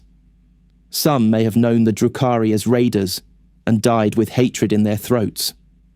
Others may have been Drukhari themselves, taken from noble halls, arenas, coven labs, or shadowed alleys. In the ossuary, difference is preserved only where it serves resonance. Kheradruakh's perfection is mercilessly practical. The sanctum also stands as a challenge to the authority of the Shadow Kings. A ruler in Aelindrach commands through presence, debt, fear, and the acceptance of the dark. Kheradruakh's private work suggests another route to power: alter the realm's underlying possibilities. A king rules within known conditions. A being who opens a new eye in reality may change the conditions under which kings rule. This cannot leave the deeper powers indifferent. Kheradruakh and his rival brother, along with lesser pacts and hidden princes, would have reason to watch, interfere, bargain, or strike. The ossuary is no private curiosity if its success changes passage, hierarchy, or access to deeper shadow. Among mandrakes, reverence for Kheradruakh may be mixed with fear of what his completion means. A patron saint of stealthy murder inspires imitation, yet his work surpasses ordinary ambition. If the eye opens fully, the relationship between Aelindrach and Commorragh may shift. New routes may appear. Old borders may vanish. Predatory classifications may be rewritten by whatever looks through the aperture. The mandrakes have long mastered the shadow realm as its children and hunters. A deeper opening may expose them to a darkness where their own mastery becomes provincial. That possibility gives Kheradruakh an almost prophetic aspect. He may be preparing for a future only he perceives. The skulls may be a defense, an invitation, an escape, a weapon, or a coronation. His victims may be components required to open a route to the origin of the mandrakes, to a hidden throne, to a trapped power, to a place beyond she who thirsts reach, or to a darkness even Slaanesh does not wholly own. Each interpretation trembles on the edge of blasphemy. Each remains possible because Aelindrach refuses to be reduced to the known. What makes the Decapitator terrifying is the union of intimate violence and cosmic implication. He kills with blades, hands, stealth, and patience. He takes heads. These are comprehensible acts, even in their horror. Then the heads become part of a design that touches reality. A single throat opened in silence may contribute to a wound in the structure of existence. The small act and the vast consequence are bound together. This is the logic of the far dark. Every murder can be a letter in a language the victim never knew was being written. The Archons of Commorragh would understand the ambition while hating its independence. They build conspiracies across generations. They arrange marriages, betrayals, poisonings, raids, debt chains, and false rebellions to produce outcomes far beyond the initial act. Kheradruakh does the same through severed heads and hidden geometry. The difference lies in audience and scale. Archons want rivals to know, eventually, that their suffering was orchestrated. The Decapitator seems content for the pattern to remain unknown until the moment it functions. His pride does not require recognition from lesser courts. The eye is the witness that matters. This self-contained purpose is rare in Commorragh. Nearly all power there circulates socially, even when drenched in blood. Reputation sustains fear. Fear sustains obedience. Obedience sustains access to slaves, weapons, arenas, laboratories, and private pleasures. Kheradruakh's work withdraws from that circulation. It generates power in secrecy, in the dark heart of a realm whose society already values oblique signs over public proclamation. He becomes dangerous because he does not need Commorragh to understand him. A misunderstood weapon can still fire. A misunderstood gate can still open. There is also a spiritual wound at the heart of the ossuary. The Eldari were once a psychic people of immense refinement, their arts and emotions strong enough to birth gods and disasters. The Drukhari survive by denying, suppressing, redirecting, and feeding the parts of themselves that would draw she who thirsts more quickly. Kheradruakh's skull array uses remnants of souls and the power of directed perception. It takes the psychic inheritance of the dead and bends it into an umbral instrument. In that sense, the ossuary is an Eldari monument in the most corrupted possible form. Beauty of alignment, precision of purpose, spiritual technology, and absolute cruelty joined without apology. The opening eye may therefore represent a return of ancient capacities through monstrous evolution. The pre-fall Eldari shaped reality through psychic mastery, artifice, and desire. Commorragh rejected overt psychic practice because psychic radiance draws the great enemy. Aelindrach developed a shadowed alternative, where will, perception, symbol, and predation act through darkness. Kheradruakh's chamber could be understood as an occult engine built from the remnant principles of an extinct civilization, filtered through Mandrake existence and sharpened by endless murder. It is sorcery, without the bright signature of sorcery. It is psychic architecture wearing the skin of shadow. Such a creation could threaten more than victims and rivals. If the eye opens into a deeper stratum, it may alter the balance between Aelindrach and Commorragh. If it pierces reality toward another region of the webway, it may create routes beyond Vect's surveillance. If it attracts demonic attention, it could become a breach during moments of disjunction. If it awakens an entity bound within or beyond the shadow realm, the Mandrakes may be only the first to learn what true predation means. Every possibility carries consequence because every possibility intersects a city already balanced on cruelty, wards, enslaved sons, and political terror. The timing of the premature opening therefore matters. Commorragh, during Dysjunction, is a wounded organism.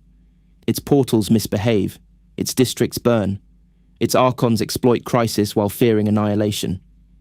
Its cabals secure assets, betray allies, and fight intrusions from beyond the veil. In such a moment, Kheradruakh's eye becomes one more wound in a body already pierced. Yet it is a wound hidden from most surgeons. Vect can command armies against visible breaches. Homunculi can analyze captured anomalies. Cabals can close gates with dark light and bodies. A secret aperture in the Decapitator's sanctum, opened by a skull array in the depths of Aelindrach, cannot be answered by ordinary mobilization. This hiddenness may be its greatest strength. Many catastrophes in Commorragh announce themselves with fire, demon spawn, collapsing spires, or screams carried across districts. Kheradruakh's work announces itself first to the one being watching the focal point. The eye opens in silence, or near silence, inside a chamber lined with the dead. By the time its effects become visible elsewhere, the cause may already be misread as border fluctuation, mandrake unrest, Dysjunction bleed, or the ordinary malice of the shadow realm. Aelindrach has always granted excellent cover to secrets. The Decapitator has built a secret that may use the realm itself as its cloak. To stand imaginatively within that chamber is to feel the scale of his patience press from every side. The skulls do not cheer. They do not scream in any way ordinary ears can hear. They stare. Their hollow sockets converge upon the place where the dark has begun to answer. Kheradruakh crouches upon his dais, sword in hand, surrounded by the perfected dead and the incomplete future. For ages, he has been the hunter choosing heads. In that moment, with the eye opening too soon, he becomes also a witness to a design escaping the sequence of its maker. There is a lesson there that Commorragh repeatedly refuses to learn. Predators create systems of control because they believe appetite can be disciplined by intelligence. The old Eldari believed desire could be explored without limit. Their civilization birthed a god that devoured them. The noble houses believed lineage could secure authority. Vect made their bloodlines into cautionary tales. The archons believed treachery can always be managed if one is clever enough. Disjunctions prove that private ambition can wound the city itself. Kheradruakh believed, perhaps, that enough skulls arranged correctly would open exactly what he intended at the appointed time. The eye opened early. The Shadow Realm does not mock him. It does something worse. It responds. And in Aelindrach, response is relationship. The eye's opening means the design has entered dialogue with whatever lies beyond the focal point. The skulls have spoken through their gaze. The dark has answered by parting. Kheradruakh, who has spent millennia making victims into instruments, now stands before an instrument that has begun to play without his full consent. That inversion is exquisitely dangerous. It turns the master of collected heads into a participant in a larger predation. The ossuary remains one of the deepest mysteries tied to Aelindrach because it reveals the realm's potential for escalation. Mandrakes kill, Shadow Kings rule, packs hunt, bargains are made, borders widen. All these things are terrible and comprehensible within the established logic of the dark. Kheradruakh's eye points beyond that logic. It suggests that Aelindrach can be engineered, wounded, opened or awakened through acts of sufficient symbolic violence. It suggests that death, perception, and shadow can be combined into a mechanism capable of changing the structure of access. It suggests that the realm has depths. Even its legends approach with caution. For Commorragh, the implication is intolerable. The Dark City survives by exploiting every horror it can contain. Aelindrach has long been one of those tolerated horrors, managed through fear, bargain, and avoidance. Kheradruakh's work reveals a horror within that horror, a private project whose completion may create a new condition beyond the reach of cabal politics. Aelindrach already undermines walls. The Decapitator may be undermining reality beneath Aelindrach itself. So the skulls continue to gaze. The soul fragments continue their silent labor. The premature eye opens in the dark, attended by a hunter whose patience has become indistinguishable from worship. Somewhere beyond the focal point, something receives the pressure of the dead. Somewhere within the shadow realm, the balance of predator and prey adjusts by a measure too subtle for ordinary senses. Somewhere in Commorragh, lamps gutter for reasons their keepers cannot explain. Kheradruakh collected heads for millennia because each one brought him closer to the hidden center of his design. Now the center has begun to answer. The Decapitator stands before the opening eye, and the question that remains is no longer what he has killed to create it. The question is what the eye has seen in him. When Commorragh suffers a dysjunction, the Dark City remembers that it is less a fortress than a bargain held under tension. The city presents itself as eternal because its rulers require that illusion. Its spires rise like obsidian fangs beneath stolen suns. Its arenas roar with crowds who mistake spectacle for permanence. Its cabals spill through webway gates to harvest slaves from real space and return with the confidence of predators entering a den built for them alone. Its homunculi walk through vaults of resurrected flesh, having made mortality into a negotiable inconvenience. Its archons scheme from towers whose walls are plated with the bones of defeated rivals. Every cruelty becomes proof of endurance. Every captive scream feeds the civic lie that Commorragh has mastered consequence. A disjunction tears at that lie. Such a convulsion occurs when the delicate sheath of reality dividing Commorragh from the wild madness beyond grows thin, porous, and unstable. The webway paths shudder, portals misalign. Gates open where no gate was intended. Energies from the outer dark vomit into streets, courts, docks, and lower dens. Demonic shapes press through wounded thresholds with appetites sharpened by the scent of Eldari souls. Captured suns flare against their bindings. Whole districts become battlefields before their rulers understand which direction the attack has taken. The Dark City, accustomed to exporting terror, finds terror blooming inside its own veins. The nobles who helped bring one such crisis upon the city believed in political advantage. They thought in terms of rivals, dynasties, old houses, vexed supremacy, and the recovery of privileges stripped from their bloodlines. Their ambitions moved through familiar channels: conspiracy, weaponized prophecy, manipulated forces, and the release of powers they imagined they could direct. Yet Commorragh is built around metaphysical pressures as much as political ones. A sufficient disturbance travels through the city's attached realities like a tremor through cracked bone. The consequences do not remain in throne rooms.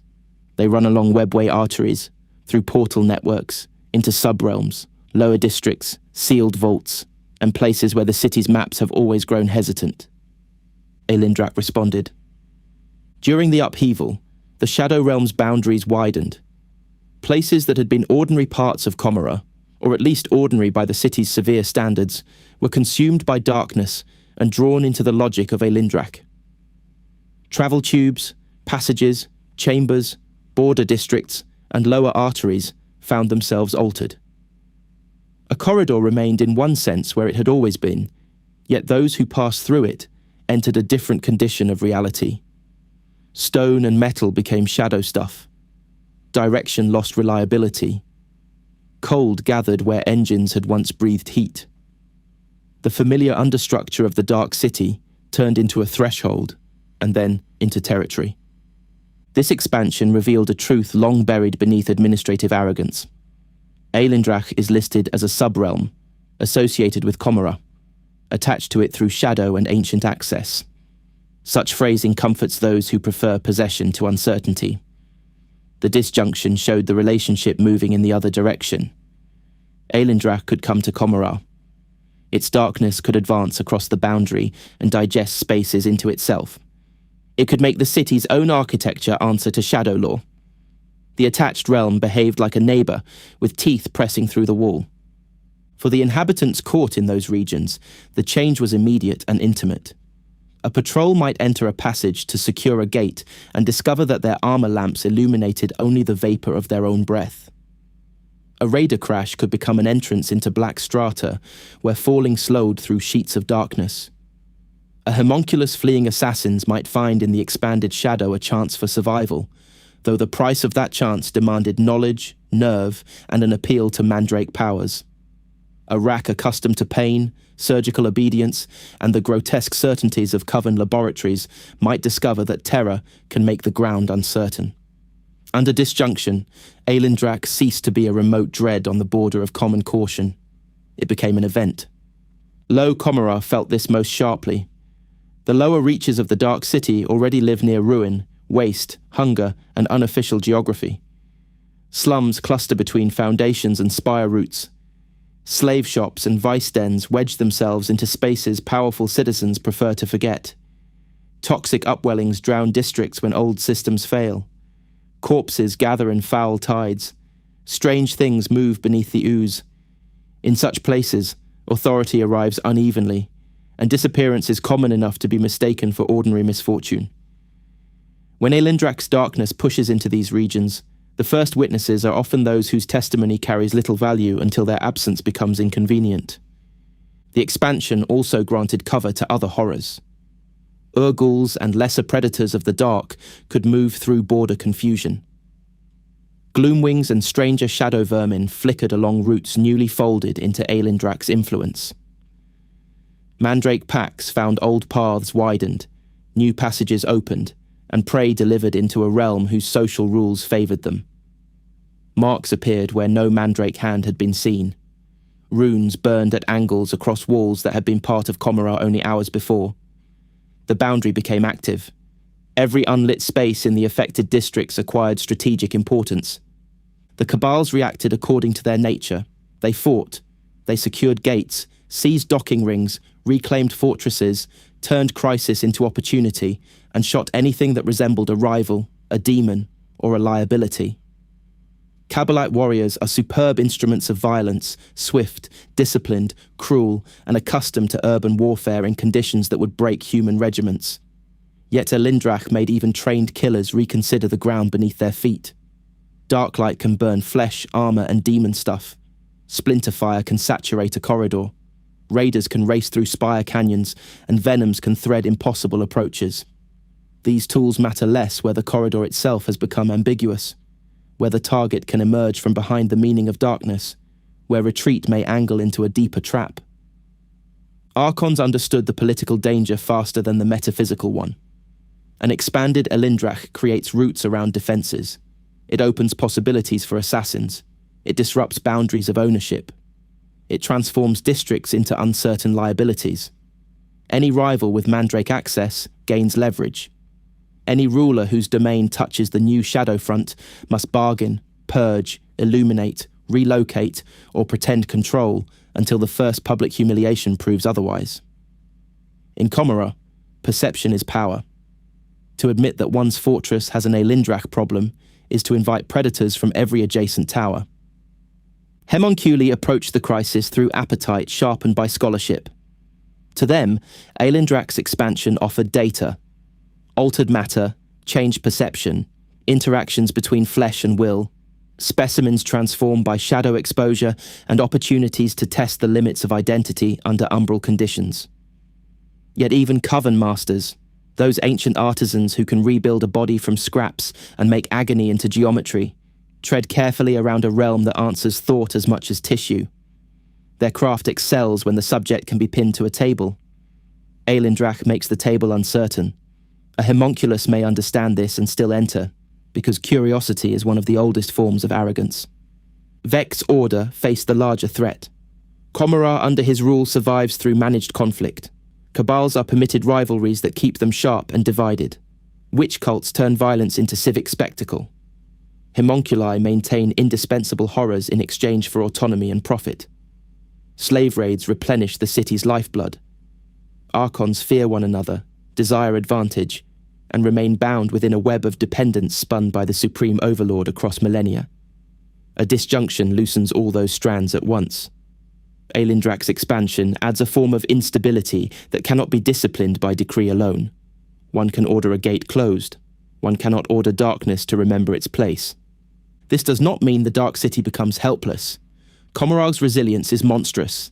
It has survived the fall, demonic incursions, internal wars, noble conspiracies, captured sons straining against their bonds, and the ambitions of beings who would rather see districts burn than surrender a slight. Its citizens are predators trained by disaster. Its rulers can adapt with breathtaking speed when survival requires it.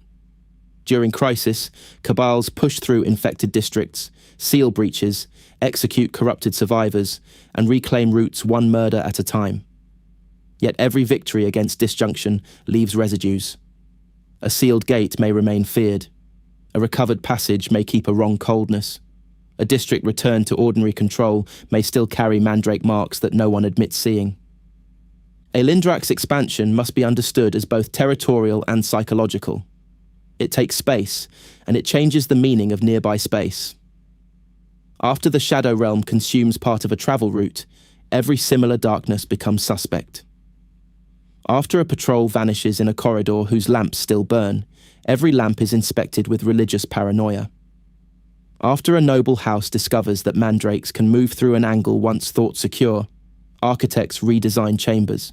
Slaves are slaughtered for imagined negligence, and rivals begin asking which contracts have become possible. The realm expands outward through fear, even after its physical boundary recedes. This is one of its most powerful weapons. Commorragh feeds on fear, yet Aelindrach teaches fear to feed on Commorragh. The Drukhari draw sustenance from the suffering of captives, from the terror of prey species, from the agonies that slow the spiritual predation of she who thirsts. Aelindrach turns fear inward, circulating it among those accustomed to consuming it. An Archon who fears a mandrake in his shadow becomes, for a moment, part of the same economy he imposes on slaves. The sensation is intolerable. It is also clarifying. The Dysjunction also reframes Kheradruakh's work. The opening eye in his skull-lined sanctum appears within a broader upheaval of boundaries. The collection's focal point yields early, while Aelindrach's borders widen and Commorragh's reality sheath thins. This convergence suggests a realm under pressure from multiple directions. The city shaken by metaphysical disaster, the Shadow Realm unshackled along its edges, the Decapitator's design reaching toward completion ahead of sequence. Such events may reinforce one another. A wound in Commorragh gives Aelindrach room to swell. A widening Aelindrach strengthens mandrake movement and hidden works. A hidden work tears at reality from within the realm. The circle tightens in darkness. For mandrake rulers, the expansion offers opportunity and hazard. Kheradruakh and rival powers would see territories shift, paths alter, and debts gain new leverage. A newly consumed region can become hunting ground, border, arena, meeting place, or contested route. Pacts that move quickly can mark passages before rivals arrive. Kings can assert influence through signs, killings, and bargains. Ancient grudges can be prosecuted through sudden access to Commorrite districts.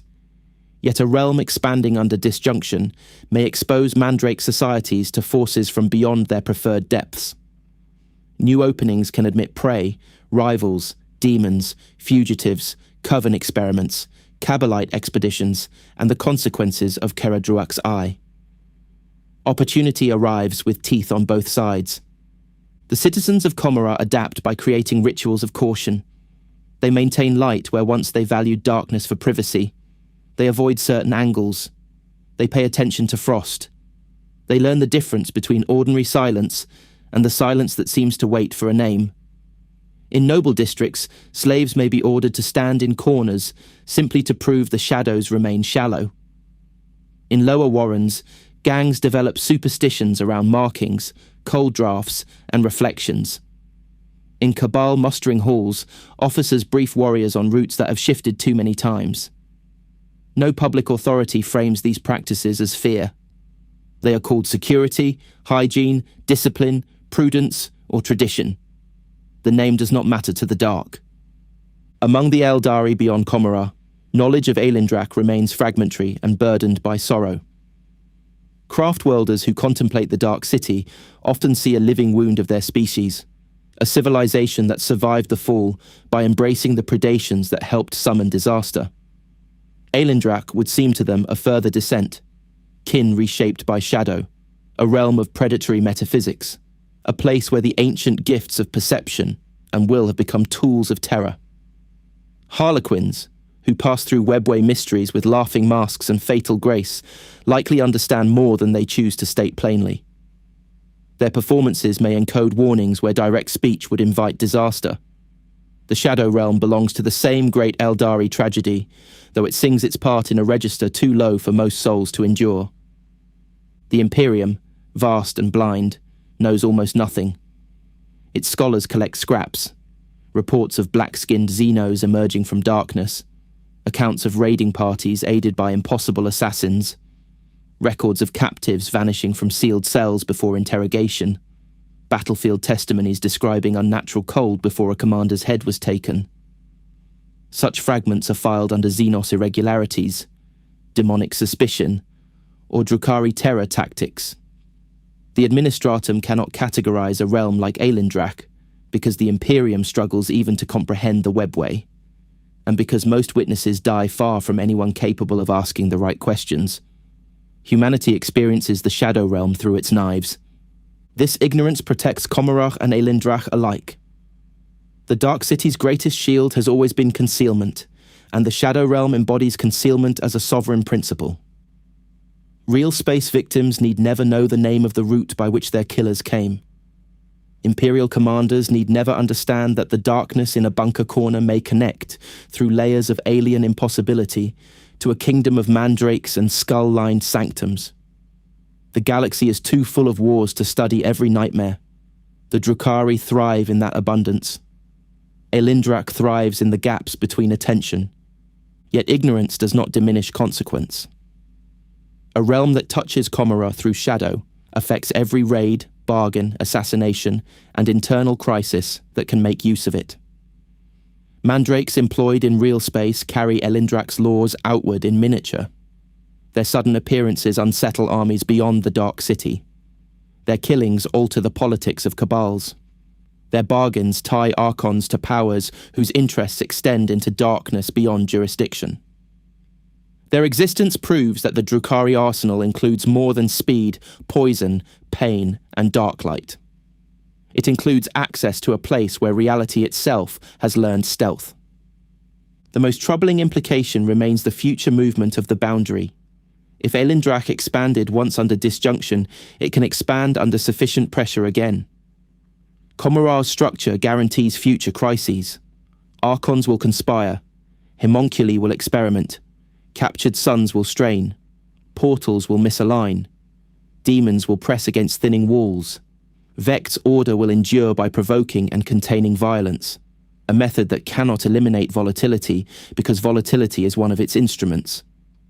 Every new wound in the city may give the Shadow Realm another chance to breathe outward.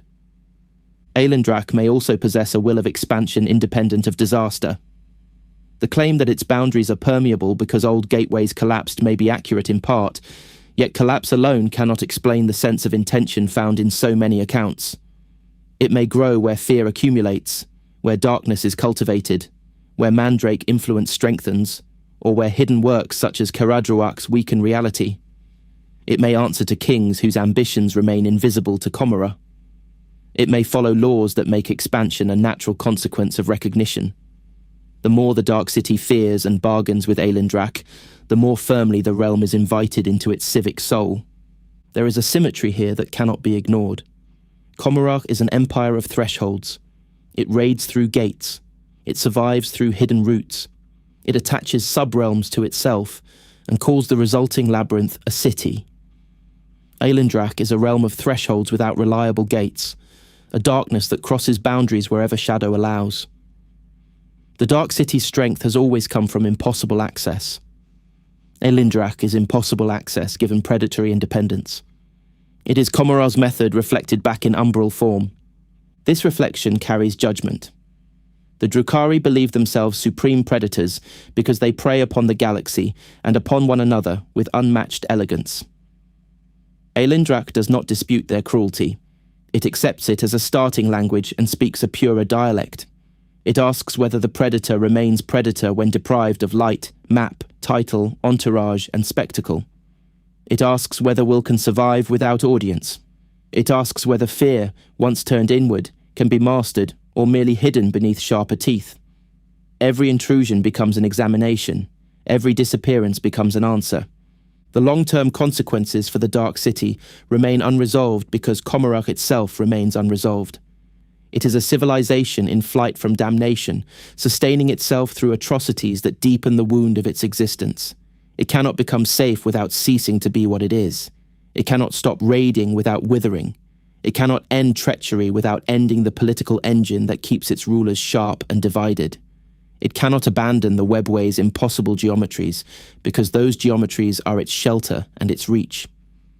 Aelindrach is woven into all of this as threat, tool, neighbour, mirror, and hidden appetite. If the Shadow Realm grows, it may alter the balance between surface power and umbral power. Mandrake rulers could gain influence beyond their ancient territories. Archons dependent on shadow contracts could rise or fall according to debts they barely understand. Homunculi might unlock new arts of will-shaped flesh and regret the discovery only after their laboratories become doorways.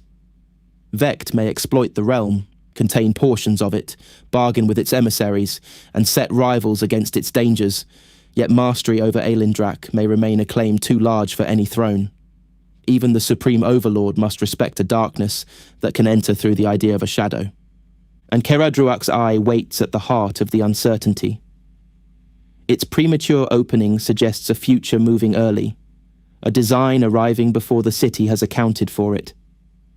The Decapitator's sanctum, Aelindrach's expansion, Dysjunction's wounds, Mandrake politics, and Commorragh's permanent instability converge into a single implication. The Shadow Realm is active history. It is neither background nor folklore. It changes events. It makes roots.